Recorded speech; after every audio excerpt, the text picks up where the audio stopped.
Mumbai police launch ने शिल्पा शेट्टी के पति और बिजनेसमैन राज कुंद्रा को गिरफ्तार किया है। उन्हें पॉर्न फिल्में बनाने और उन्हें ऐप पर डालने के आरोप में गिरफ्तार किया गया है। इसी मामले में पुलिस ने राज कुंद्रा को मुख्य आरोपी बनाया है। इसी साल फरवरी में पुलिस ने पॉर्न किया था, जिसमें राज कुंद्रा का नाम भी सामने आया था। राज कुंद्रा को आज कोर्ट में पेश किया जाएगा।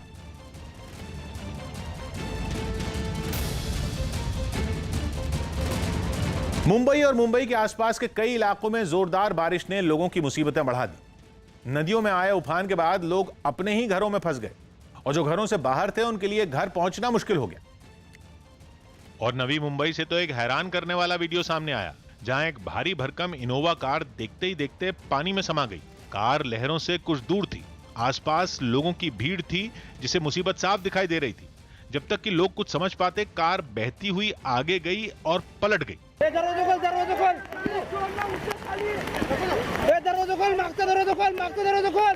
कार में ड्राइवर मौजूद था। फौरन गाड़ी का दरवाजा खोलकर ड्राइवर को लोगों ने बाहर निकाल लिया। बस इसी एक पल में ड्राइवर की जान बचा ली गई, क्योंकि अगले ही पल लहरें फिर कार को बहाते हुए दूर ले गईं और कार को पलट दिया। जहां लहरें इस कदर गुस्से में दिखी, वो कोई नदी या नाला नहीं बल्कि एक रास्ता है जिस पर आम दिनों में लोग गाड़ियां चलाया करते हैं। लेकिन नदियों में पानी बढ़ते ही रिहायशी इलाके और रास्ते भी पानी में लबालब भर गए, जिसकी वजह से ऐसी घटनाएं कई जगह पर सामने आई, जिनमें वसई भी शामिल है। वसई में एक कार के पानी में फंसने का वीडियो वायरल हो गया। एक भारी भरकम सफेद कार पानी में कागज की कश्ती की तरह तैरती दिखने लगी। कड़ी मशक्कत के बाद आसपास के लोगों ने रस्सी बांधकर कार को पानी से बाहर निकाला। वहीं नवी मुंबई के भुतवली गांव में बड़ी संख्या में लोग अपने खेतों की तरफ रोज की तरह पहुंचे थे, लेकिन जब वापस पहुंचे तो रास्ते पर लहरों का कब्जा हो चुका था। 120 लोग बुरी तरह फंस गए, जिन्हें बचाने के लिए फायर ब्रिगेड ने रेस्क्यू ऑपरेशन चलाया। बीच में एक सीढ़ी बिछाई गई और फिर दोनों तरफ रस्सी बांध दी गई। फंसे हुए लोगों में 75 से ज्यादा महिलाएं थीं, लेकिन धीरे धीरे सभी को सुरक्षित निकाल लिया गया। ये हालात इसलिए बने क्योंकि मुंबई और उसके आसपास के कई इलाकों में बादल 24 घंटे से ज्यादा बरसते रहे। मुंबई के डोंबिवली में शुरुआती बारिश ने ही बाढ़ जैसे हालात बना दिए। पूरा इलाका पानी में डूबा हुआ दिखने लगा।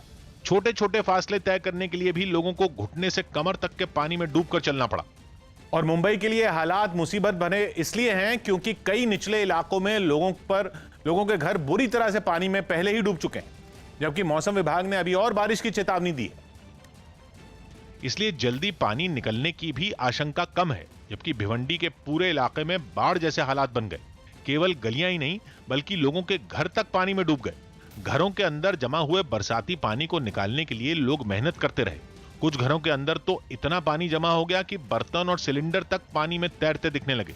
सोफा, मेज, कुर्सी, बिस्तर, बस यूं समझ लीजिए कि पूरी गृहस्थी कुछ ही घंटों में पानी में डूब गई। भिवंडी में मुंबई की बड़ी सब्जी मंडी है जो वीरान सी हो गई।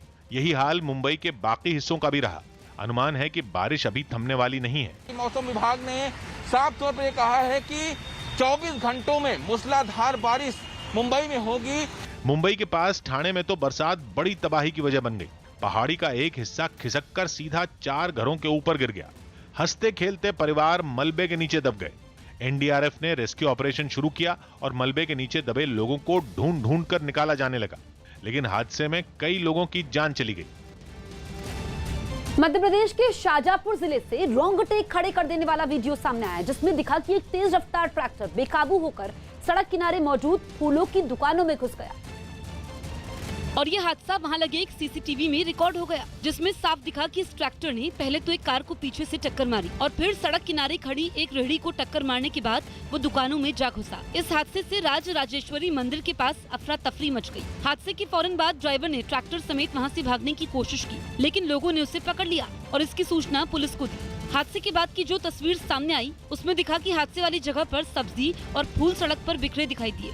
मौके पर पहुंची पुलिस ने ड्राइवर को हिरासत में ले लिया और उसे ट्रैक्टर समेत थाने ले आई। बताया गया कि जिस कार को इस ट्रैक्टर ने टक्कर मारी उसमें बैठे लोग बाल बाल बच गए और दुकानदारों को भी कोई चोट नहीं लगी। संसद के मॉनसून सत्र का आगाज हंगामे के साथ हुआ। प्रधानमंत्री ने विपक्ष से अपील की थी कि वो सदन में अलग अलग मुद्दों पर चर्चा में सहयोग करें, लेकिन विपक्ष महंगाई, कृषि सुधार कानून और कोरोना टीके के मुद्दे पर हंगामा करने की तैयारी से आया और उसने संसद के दोनों सदनों में प्रधानमंत्री के भाषण के दौरान हंगामा किया। लोकसभा में जैसे ही पीएम बोलने के लिए खड़े हुए, नारे लगने शुरू हो गए। स्पीकर ने उन्हें समझाया, लेकिन उनकी बात भी अनसुनी कर दी गई। माननीय प्रधानमंत्री जी सदन के नेता हैं, नए फेरबदल मंत्रिपरिषद का परिचय कराना चाहते हैं। आपकी सदन की परंपरा और गरिमा को मत तोड़ें। प्रधानमंत्री के भाषण के दौरान विपक्ष ने इतना शोर किया कि वो अपने मंत्रिमंडल के नए साथियों का ठीक से परिचय तक नहीं करा पाए। उन्होंने इस बात पर विपक्ष को सदन में ही घेरा। देश के दलित मंत्री बने, देश की महिला मंत्री बने, देश के ओबीसी मंत्री बने, देश के किसानों के बेटे मंत्री बने।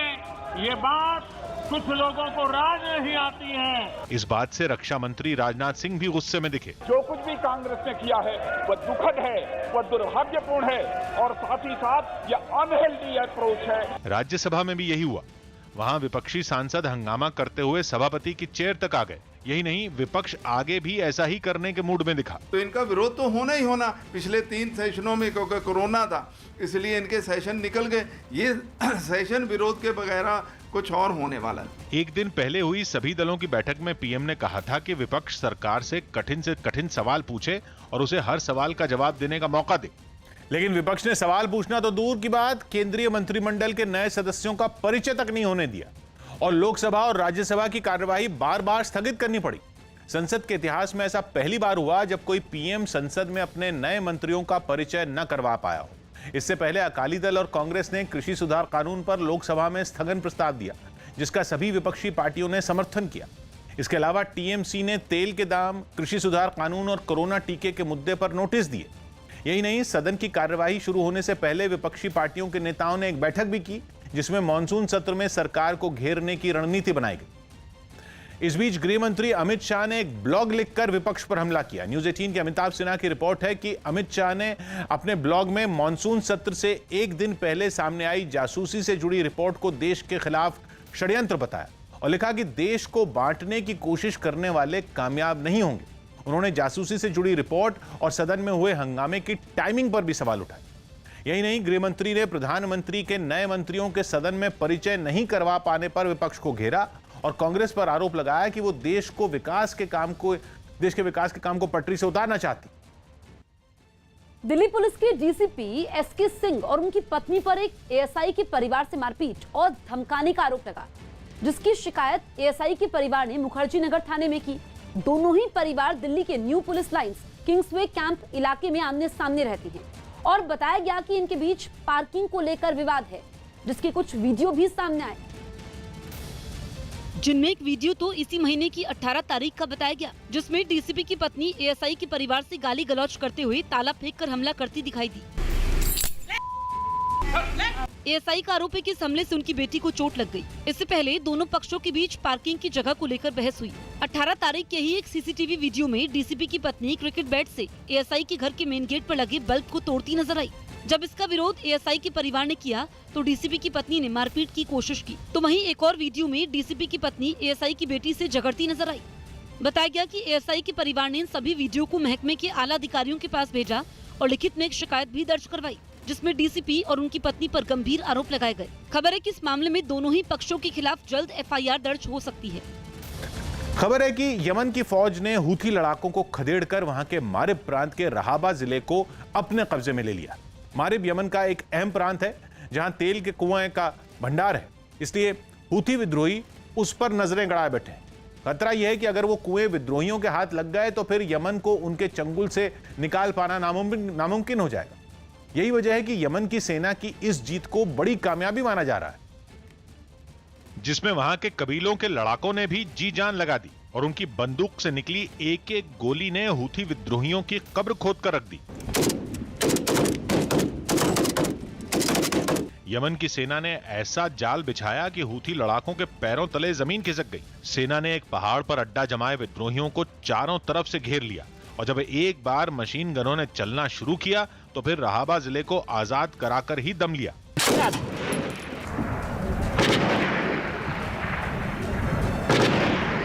हूथी विद्रोहियों को नाकों चने चबवाकर यमन की सेना उस पहाड़ पर पहुंची जहां उन्होंने पनाह ली हुई थी।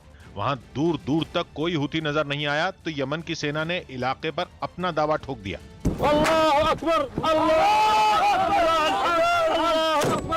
मारिब प्रांत यमन की सरकार का एक अहम गढ़ है, लेकिन फरवरी से हूथी विद्रोहियों ने उसे हथियाने के लिए एड़ी चोटी का जोर लगा रखा है। इसलिए मारिब की जमीन के लिए महीनों से महाभारत छिड़ी हुई है। दिल्ली के पास हरियाणा के गुरुग्राम में पानी आफत बनकर बरसा। वहां बारिश के बाद ज्यादातर इलाकों में कमर तक पानी भर गया और ऐसे हालात हो गए कि गुरुग्राम समंदर जैसा लगने लगा। सेक्टर 10 में तो सड़कों पर पानी की बहती धार समंदर की लहरों से कम नहीं लगी। वहां से जो तस्वीरें आई उन्हें देखकर एक बार तो ऐसा लगा कि पूरा शहर ही डूब गया है। क्या सड़क, क्या घर और क्या अंडरपास, जिधर नजर गई पानी ही पानी दिखा। कहीं घुटनों तक पानी तो कहीं कमर तक, कहीं गाड़ियां पानी में डूबी तो कहीं लोग पानी में फंसी अपनी स्कूटी को बचाने की जद्दोजहद में जुटे नजर आए। नौबत यह आ गई कि आसमान से बरसते पानी के बीच लोग सड़कों पर भरे पानी में डूबकर और एक दूसरे का हाथ पकड़कर आते जाते दिखे। वहां कहीं कहीं पर तो सड़कों पर पानी ऐसे बह रहा था जैसे वो सब कुछ अपने अंदर समा लेगा, और कहीं पर वो झरने के पानी जैसा लगा। अंडरपास में तो इतना पानी भर गया कि वो बंद ही हो गए, क्योंकि अगर गाड़ियां उनसे गुजरती तो डूब जाती और लेने के देने पड़ जाते। हफ्ते के पहले ही दिन गुरुग्राम में हुई तेज बारिश लोगों के सर पर मुसीबत बनकर आई। लोगों को काम पर जाना था, लिहाजा वो घर से निकले और सड़कों पर भरे पानी में ऐसा फंसे कि दफ्तर समय पर पहुंचना ही मुश्किल हो गया। जल भराव ने न गाड़ी में सवार लोगों को बख्शा और न ही पैदल चलने वालों को। कई जगहों से ऐसी तस्वीरें आई जहां लोग अपनी गाड़ी को धक्का देकर बाहर निकालते दिखे। ऐसा है कि बस ऐसा लग रहा है हवा में उड़ जाएगी, हवा में बिल्कुल बह जाएगी गाड़ी, और बहुत बुरा हाल है। स्कूटी या बाइक पर निकले लोगों की तो शामत ही आ गई, क्योंकि उनके लिए घुटनों तक भरे पानी से गुजरना मुसीबत को दावत देना था।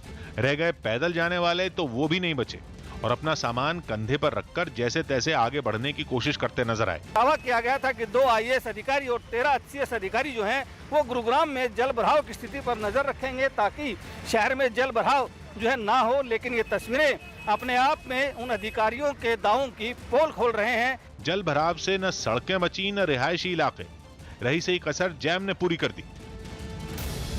और बारिश से पहले किए गए प्रशासन के सारे दावों की पोल खुल गई। कुछ घंटों की तेज बारिश से गुरुग्राम के सेक्टर 31 और सेक्टर 40 समेत दर्जनों इलाकों की रफ्तार रुकी। इन जगहों पर लोगों की घर और सड़कें ही नहीं डूबी, बल्कि पुलिस थाना भी डूब गया और इसके चारों तरफ पानी ही पानी दिखा।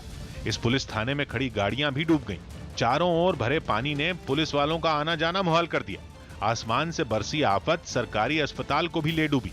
वहां नौबत यह आ गई कि मरीजों को ट्रैक्टर से लाना पड़ा। सरकारी अस्पताल है, उसके सामने खड़ा हूँ। यहाँ की स्थिति भी कुछ ऐसी है कि चारों तरफ पानी पानी भरा है। लोगों को अस्पताल तक में जाने के लिए दिक्कत आ रही है। दिल्ली NCR में इस बार कम बारिश का अनुमान है, लेकिन गुरुग्राम में जो हालात हुए उन्होंने प्रशासन की नींद उड़ा दी।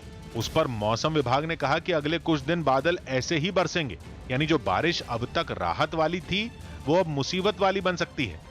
कोलकाता के पुलिस मुख्यालय के बाहर उस वक्त हंगामा होने लगा जब पुलिस कांस्टेबल के पद पर नौकरी की मांग कर रहे लोग अच्छी खासी तादाद में सड़क पर आकर बैठ गए।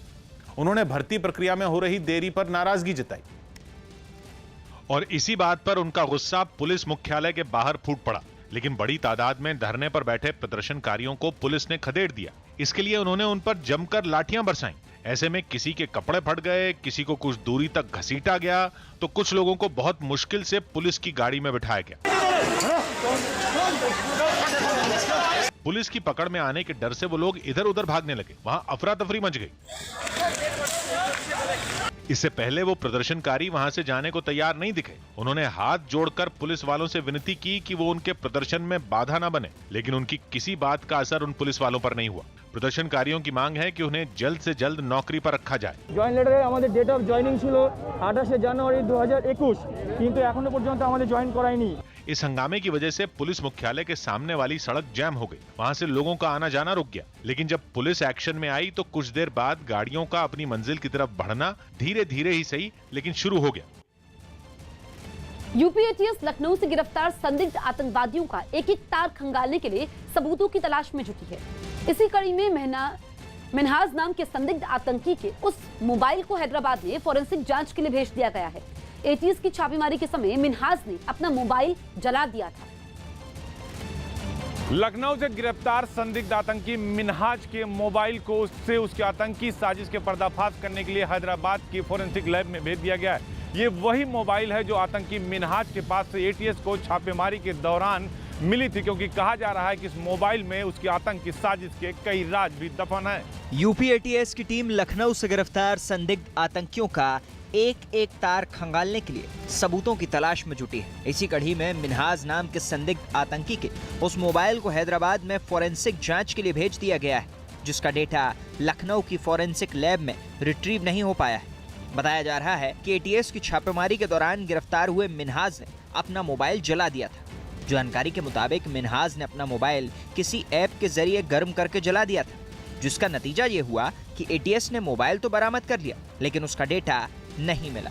यही वजह है कि अब हैदराबाद फोरेंसिक टीम के पास मिन्हाज का मोबाइल भेजा गया है। आशंका जताई जा रही है कि मिन्हाज के मोबाइल से बरामद डेटा एटीएस की जांच को आगे बढ़ाने में और मददगार साबित हो सकता है। खुद राज्य के डिप्टी सीएम ने एटीएस की कार्रवाई पर उसकी पीठ थपथपाई है। आतंकियों से मोबाइल मिली है और उस मोबाइल के जरिए एटीएस पूरे अंतिम राज तक पहुंच रही है। निश्चित तौर से पहुंचना चाहिए। एटीएस को बधाई है, बहुत बड़ी घटना है, उसको रोकने का काम किया है और उसमें भी इस प्रदेश की राजनीति को करने वाले और मुख्यमंत्री के पद पर रहने वालों लोगों ने सवाल उठाया है। इस सवाल का जवाब प्रदेश की जनता को उन्हें देना पड़ेगा, प्रदेश के पुलिस बल को उन्हें देना पड़ेगा, जिन्होंने अपनी जान जोखिम में डाल करके प्रदेश को बचाने का काम किया है। मैं तो उनका अभिनंदन करता हूं। दरअसल बीते 11 जुलाई को काकोरी से मिन्हाज और मड़ियाव से मुसीर नाम के संदिग्ध आतंकियों की गिरफ्तारी की गई थी। इनके पास से प्रेशर कुकर बम, चाकू और पिस्टल बरामद हुई थी। एटीएफ ने छापेमारी के दौरान इन्हीं दोनों की निशानदेही पर शकील, मुस्तकीम और मुईद को भी गिरफ्तार किया था। इन तीनों पर इन दोनों संदिग्ध आतंकियों को बारूद और असला सप्लाई करने का आरोप भी लगा है। इतना ही नहीं, संदिग्ध आतंकी मिन्हाज और मुशीर को मदद करने वाले शकील, मुस्तकीम और मुईद के सामने बैठाकर भी एटीएस पूछताछ कर चुकी है। एटीएस घंटाघर के पास उस इलाके में भी गई जहां मुईद ने मुशीर को पिस्तौल की डिलीवरी दी थी। अब एटीएस इस इलाके के आसपास लगे सीसीटीवी के जरिए सबूत तलाशने में जुट गई है। उधर लखनऊ से पकड़े गए दोनों आतंकियों को रिमांड पर लेने के बाद रोजाना नई खबरों का पर्दाफाश हो रहा है। सूत्रों से मिली जानकारी के मुताबिक संदिग्ध आतंकियों के संपर्क में आए 3 लोगों की जब कॉल डिटेल निकाली गई तो उसमें कानपुर के भी 4 लोग मिले, जिनकी छानबीन में पुलिस जुट गई है। ये लोग कानपुर की नई सड़क, चमनगंज और बेगमगंज के बताए जा रहे हैं। इस दौरान जब एटीएस ने इनकी धरपकड़ के लिए छापेमारी की तो सभी के पते गलत पाए गए। अब पुलिस इन लोगों की तलाश में जुटी है कि ये लोग कौन हैं और लखनऊ से गिरफ्तार आतंकियों से इनका क्या ताल्लुक है। बताया जा रहा है कि कॉल डिटेल में 20 लोगों के नाम सामने आए, जिनमें से 4 लोगों ने कानपुर के पते पर मोबाइल कनेक्शन ले रखा था। एटीएस फिलहाल इस पूरे मामले में कड़ी से कड़ी जोड़कर जांच को आगे बढ़ा रही है। बताया जा रहा है कि ये दोनों संदिग्ध आतंकी उत्तर प्रदेश में विधानसभा चुनाव से पहले यूपी के कई नेताओं को निशाना बना सकते थे। इसके साथ ही उत्तर प्रदेश के धार्मिक स्थल काशी, मथुरा और अयोध्या भी इनके निशाने पर थे। महंगाई के मुद्दे पर आरजेडी ने बिहार के अलग अलग शहरों में जोरदार प्रदर्शन किया। पेट्रोल, डीजल और रसोई गैस के बढ़ते दामों के खिलाफ आरजेडी ने 2 दिन के प्रदर्शन का ऐलान किया था। इसी कड़ी में आरजेडी के कार्यकर्ता राजधानी पटना में सड़कों पर उतरे और केंद्र के साथ राज्य सरकार के खिलाफ भी निशाना साधा। विरोध के तौर पर ये प्रदर्शनकारी टांगे पर सवार होकर पहुंचे और मार्च निकाला। महंगाई के खिलाफ आज आरजेडी राज्य भर में विरोध प्रदर्शन कर रही है और यह तस्वीर पटना का है। इस प्रदर्शन में बड़ी तादाद में महिलाएं भी शामिल हुई। पोस्टर और बैनर लेकर पहुंची इन महिला कार्यकर्ताओं ने पेट्रोल, डीजल के साथ रसोई गैस के भी दाम घटाने की मांग की। गैस और डीजल का दाम कम करना होगा। गया से भी प्रदर्शन की तस्वीरें सामने आई, जहां हाथों में पोस्टर और तख्तियां लेकर पहुंचे लोगों ने केंद्र और राज्य सरकार के खिलाफ जमकर नारेबाजी की। आरजेडी नेता और विधानसभा में नेता विपक्ष तेजस्वी यादव ने भी महंगाई के मुद्दे पर सरकार पर जमकर निशाना साधा। हर तरफ महंगाई है, गरीब, किसान, मिडिल क्लास फैमिली सब लोग परेशान हैं, तबाह हैं। इसी तरह प्रदेश के दूसरे जिलों में भी आरजेडी कार्यकर्ता सड़कों पर उतरे और महंगाई के खिलाफ प्रदर्शन किया। बिहार के मधुबनी जिले से डरा देने वाली तस्वीरें सामने आई। वहां पेट्रोल, डीजल की कीमतों के मुद्दे पर आरजेडी के विरोध प्रदर्शन में शामिल एक बैल के बिदकने से हड़कंप मच गया, जिसे एक बैलगाड़ी से बांधा गया था। लेकिन भीड़ और शोर शराबे से वो बैल भड़क गया और उसने प्रदर्शन में शामिल लोगों पर हमला कर दिया। इस हमले से एक आरजेडी कार्यकर्ता तो सड़क पर ही गिर पड़ा, जबकि बाकी लोग किसी तरह खुद को बचाने में कामयाब रहे। हालांकि बैलगाड़ी में बंधा दूसरा बैल शांत दिखाई दिया, लेकिन एक बैल के बिदकने से बैलगाड़ी पर सवार लोग फौरन नीचे उतर आए। पेट्रोल डीजल की कीमतों में बढ़ोतरी के मुद्दे पर आरजेडी की ओर से ये प्रदर्शन हुआ, जिसमें विरोध जताने के लिए कुछ बैलगाड़ियों को शामिल किया गया। आरजेडी विधायक समीर महासेठ ने इस प्रदर्शन की अगुवाई की, जिन्होंने तेल की कीमतों पर केंद्र और राज्य सरकार पर हमला बोला। 200 रुपया कीमत पेट्रोल का नहीं हो, डीजल का नहीं हो, गैस का नहीं हो, इसलिए आपको सड़क पर आना आवश्यक है। बिहार के बाकी जिलों से भी कमोबेश इसी तरह के प्रदर्शन की तस्वीरें सामने आई। चीन ने मंकी बी वायरस से मौत के पहले मामले की पुष्टि कर दी। चीन के सरकारी अखबार ग्लोबल टाइम्स की रिपोर्ट है कि करीब 3 महीने पहले वहां एक जानवरों के डॉक्टरों में मंकी बी वायरस का पता चला था और लंबे इलाज के बाद इस वायरस की वजह से 27 मई को उस डॉक्टर ने दम तोड़ दिया था। अखबार का यह दावा भी है कि जितने भी लोग उस डॉक्टर के संपर्क में थे वो सभी सुरक्षित हैं। बताया गया कि इसी साल मार्च में जानवरों के उस डॉक्टर ने 2 बंदरों की सर्जरी की थी, जिसके बाद उसे जी मचलाने की शिकायत और उल्टी होने शुरू हो गई थी और फिर उसकी हालत बिगड़ती चली गई और आखिरकार मंकी बी वायरस ने चीन के उस डॉक्टर की जान ले ली। हिमाचल में भारी बारिश का रेड अलर्ट जारी किया गया।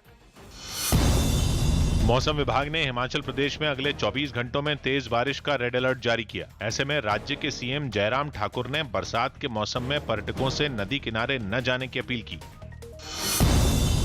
दिल्ली के पास गुरुग्राम में भारी बारिश की वजह से एम्बियंस मॉल की छत का कुछ हिस्सा गिर गया। इसके बाद एहतियातन मॉल को बंद करना पड़ा।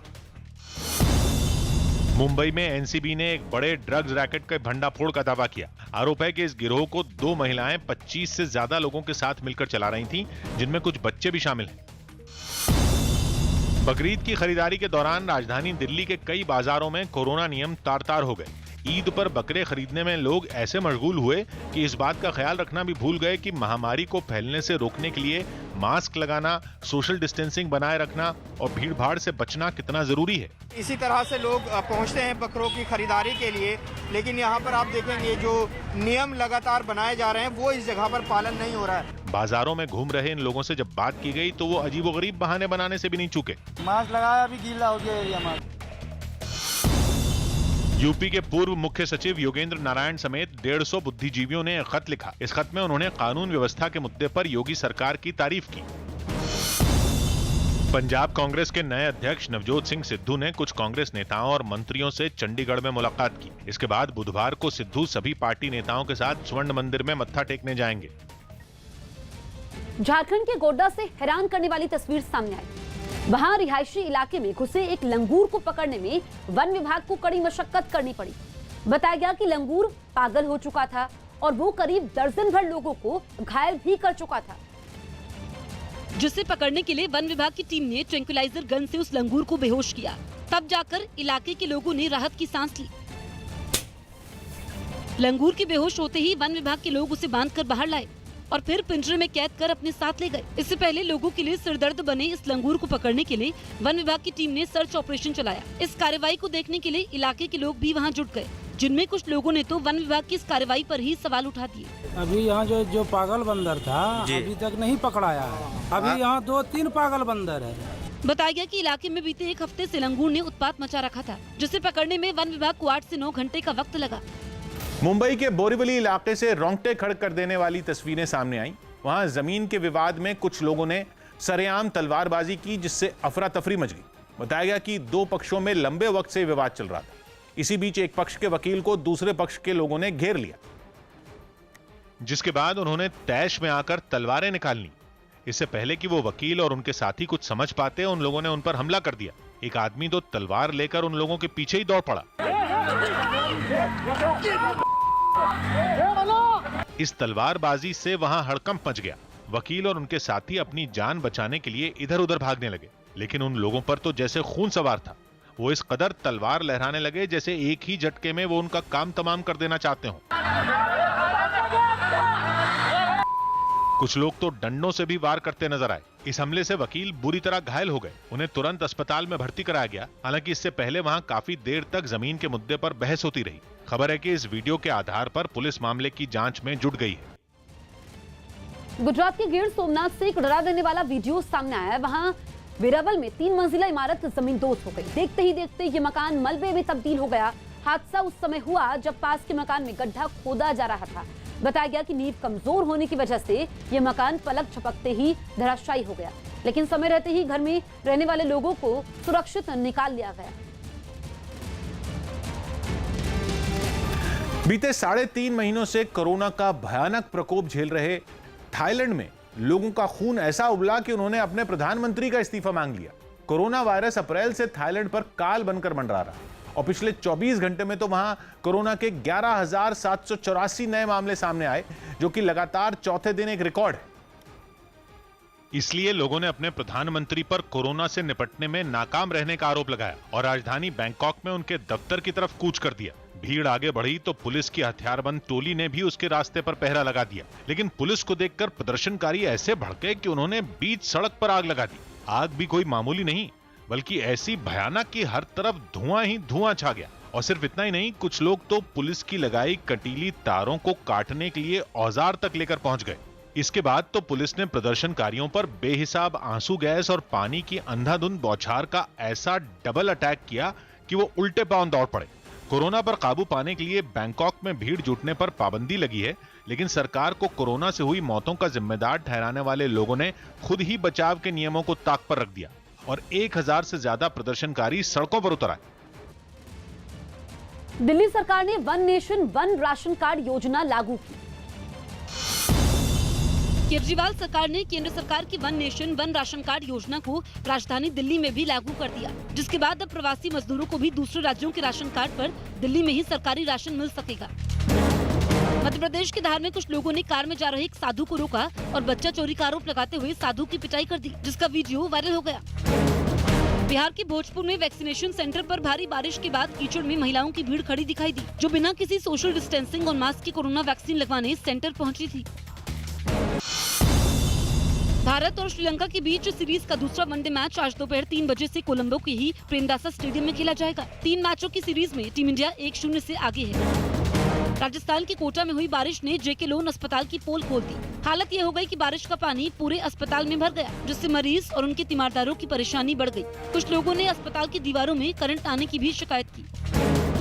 मध्य प्रदेश के रीवा में 20 रुपए की मामूली रकम के पीछे हुए विवाद में कुछ लोगों ने एक आदमी को लाठी डंडों से बुरी तरह से पीट दिया और फिर गोली मारकर फरार हो गए, जिसकी पूरी घटना सीसीटीवी में रिकॉर्ड हो गई। पाकिस्तान के पंजाब प्रांत में एक यात्री बस और ट्रक की टक्कर होने से 33 लोगों की मौत हो गई और 40 लोग घायल हो गए। गुजरात के आणंद में क्राइम ब्रांच की गिरफ्त में आए गैंगस्टर रवि पुजारी को कड़ी सुरक्षा के बीच बोरसद कोर्ट में पेश किया गया। 2017 में एक पार्षद पर फायरिंग के मामले में रवि पुजारी की पेशी हुई। पटना में एक अस्पताल के बाहर मेडिकल स्टोर से दवाई लेने गए एक शख्स की मोटरसाइकिल एक चोर पलक झपकते ही चुरा कर ले गया। पूरी घटना वहां लगे सीसीटीवी में रिकॉर्ड हो गई, जहां चोर ने बाइक में चाबी लगाई और कुछ ही सेकंड में फरार हो गया। रूसी सेना ने बीच समंदर पर अपनी एक और शक्तिशाली जिरकॉन हाइपरसोनिक क्रूज मिसाइल का सफल परीक्षण किया। रूस ने दावा किया कि आवाज की गति से 9 गुना तेज ये मिसाइल 350 से 1000 किलोमीटर तक के लक्ष्य को नेस्तनाबूद करने में माहिर है। दक्षिणी वियतनाम में प्रशासन ने कोरोना के केस फिर से बढ़ने के बाद 2 हफ्ते के लिए कड़ा लॉकडाउन लगा दिया। वियतनाम में पिछले 24 घंटे में 6000 नए कोरोना केस सामने आए हैं। जम्मू में मूसलाधार बारिश की वजह से नाले के पास बसी कॉलोनी के करीब 1 दर्जन मकान क्षतिग्रस्त हो गए। बारिश से नाले में ऐसा उफान आया कि मकानों का बड़ा हिस्सा नाले में समा गया।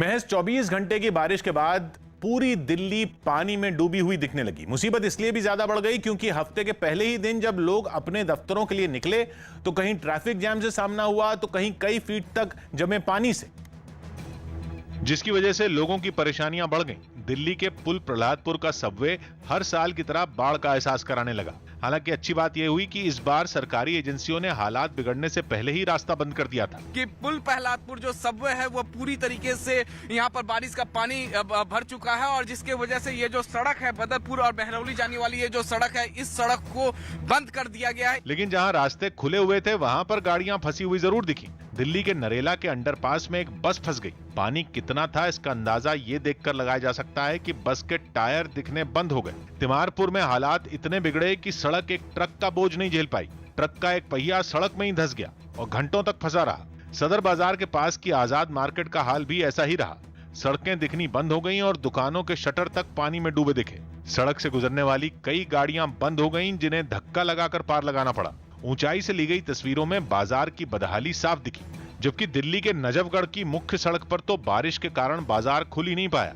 सड़कें ही नहीं, दुकानें भी पानी में डूबी रहीं। जरूरी कामों के लिए घर से निकले लोग पैदल ही कई फीट पानी के बीच चलते दिखे। कुछ बसें बंद हो गईं और जो गाड़ियां सड़कों पर खड़ी हुई थीं, पानी की वजह से उनके पहिए दिखने बंद हो गए।